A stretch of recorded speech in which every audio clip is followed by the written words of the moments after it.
म्हणूनच दख्खनी फारसी भाषेतला राज्यव्यवहार रघुनाथ पंत संस्कृतमध्ये आणि मग आपल्या मराठी बोलीत आणणार आहेत.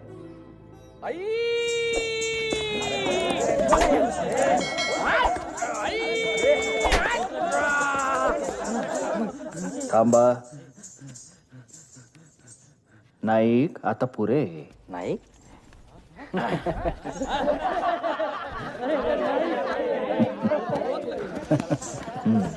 पन्हाळ्याच्या पाळेकरांचा बंदोबस्त झाला राजा. नाईक पर मुजरा राज.